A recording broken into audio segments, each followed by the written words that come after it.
আজ ২৬শে নভেম্বর সংবিধান দিবস বা জাতীয় আইন দিবস। এদিন রচয়িতা বি.আর. আম্বেদকরের প্রতি শ্রদ্ধা জানিয়ে গণতন্ত্র ঝুঁকির মুখে বলে উদ্বেগ প্রকাশ করেন মুখ্যমন্ত্রী মমতা বন্দ্যোপাধ্যায়। কেন্দ্রে বিজেপির শাসনকালে দেশে ধর্মনিরপেক্ষতা বিপন্ন, যুক্তরাষ্ট্রীয় কাঠামোকে ধ্বংস করা হচ্ছে। এই সংকটময় পরিস্থিতিতে দেশের সংবিধানই রাস্তা দেখাতে পারে বলেও জানান বাংলার প্রশাসনিক প্রধান। আজকে সংবিধান দিবস, তার চেয়ারম্যান ছিলেন আমাদের বাবা সাহেব আম্বেদকর, শ্রদ্ধেয়,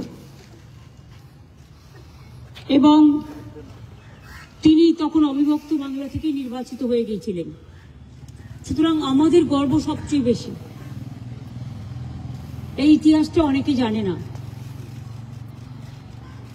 আজকে যখন গণতন্ত্র বিপন্ন, ধর্মনিরপেক্ষতা বিপন্ন, সার্বভৌমত্ব বলবো না আমি দেশের ব্যাপার, কারণ আমি চাই আমার দেশ ভালো থাক,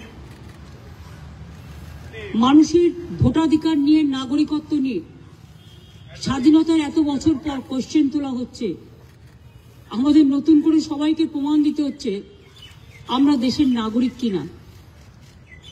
তাই বাবা সাহেব আম্বেদকরের স্ট্যাচুতে দাঁড়িয়ে প্রণাম জানিয়ে বলে গেলাম, শ্রদ্ধা জানিয়ে শপথ নিয়ে গেলাম, এই গণতন্ত্রকে যে কোনো মূল্যে রক্ষা করতে হবে।